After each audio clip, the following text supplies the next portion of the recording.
దేవుని పరిశుద్ధ నామమునకు మహిమ కలుగునుగాక.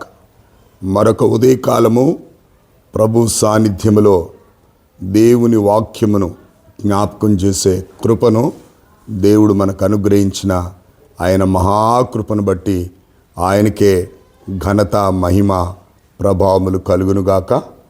ఈ ఉదయకాలము దేవుని యొక్క వాగ్దానము హెబ్రీయులకు రాసిన పత్రిక 11వ అధ్యాయము 21వ వచనాన్ని మనము చూస్తూ ఉన్నాం. ఇక్కడ చెప్పబడినటువంటి మాట, తన చేతి కర్ర మొదలు మీద ఆనుకొని దేవునికి నమస్కారం చేసెను.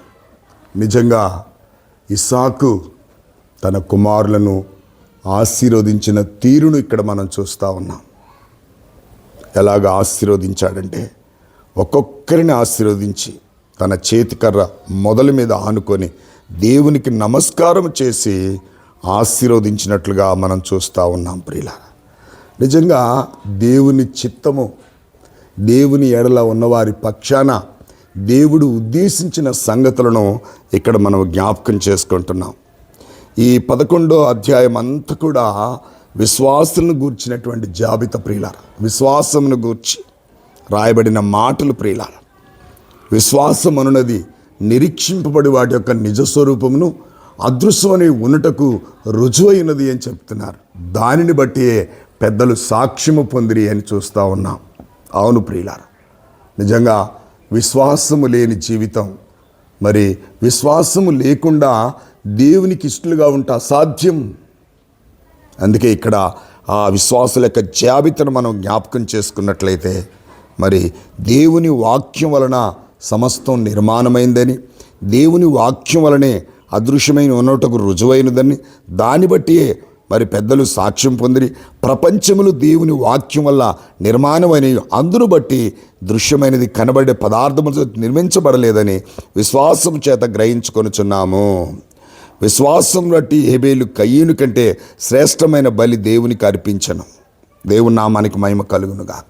శ్రేష్టమైనటువంటి బలి కయ్యూని కంటే కూడా హేబేలు శ్రేష్టమైన బలి. ప్రియులారా, ఇంకా జయపతులంతా మనం జ్ఞాపకం చేసుకుంటే, విశ్వాసం బట్టి ఆనోకు మరణము చూడకుండా కొనిపోబడెను. అతను కొనిపోబడనకు మునుపు దేవునికి ఇష్టడై ఉండెను. దేవుని నామానికి మహిమ కలుగునుగాక. ఈ 11వ అధ్యాయం అంతా కూడా విశ్వాసుల యొక్క జాబితాను మనం చూస్తూ ఉన్నాం.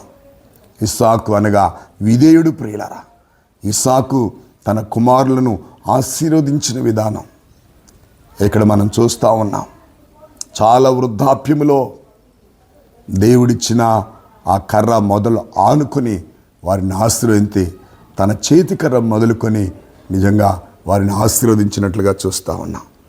ఈ ఉదయకాలమున దేవుని ఆశీర్వాదాన్ని పొందడానికి విశ్వాసం ఎంతో అవసరం. ప్రియులారా, విశ్వాసం లేకుండా మనం దేవునికి ఇష్టలుగా జీవించలేం. విశ్వాసం అనేది నిరీక్షింపబడు నిజస్వరూపమును అదృశ్యమైనటుకు ఉన్నవనటకు మరి నిజంగా అది రుజువు. ప్రియులారా, దానిని బట్టే పెద్దలు సాక్ష్యం పొందారు. ఈ ప్రపంచములు కూడా దేవుని వాక్యం చేతనే నిర్మించబడ్డాయి అనే విషయాన్ని కూడా నేను మీకు జ్ఞాపకం చేస్తున్నాను. కనుక దేవుని యొక్క వాక్యాన్ని, మరి అబ్రహాము కూడా దేవుని పిలుపును బట్టి, విశ్వాసమును బట్టి ఆ పిలుపుకి లోబడి తాను పొందబోయే స్వాస్థ్యమును మరి పొందినట్లుగా చూస్తూ ఉన్నాం. కనుక ఈ ఉదయకాలమున చాలా గొప్పది. అందుకే దేవుడు ఆశీర్వదించిన విధానం, దేవుని కృప, దేవుని ఎడలున్నటువంటి నిజంగా ఆయనకున్న ప్రేమను బట్టి, ఆయన వాగ్దానాన్ని బట్టి ఆశీర్వదించబడదాం. ఈ ఉదయకాలం దీవించబడదాం.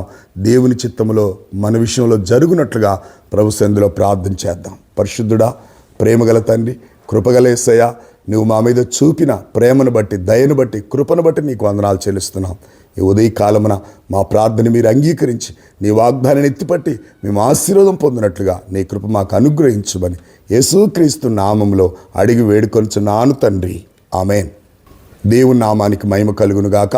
ఈ ఉదయకాల వాగ్దానాన్ని ఎత్తిపట్టి దేవుని స్తుతించండి. ఇతరులకు చేసి వారిని కూడా ఆశీర్వాదం పాత్రలుగా చేయాలని మనవి చేస్తున్నాను. God bless you all.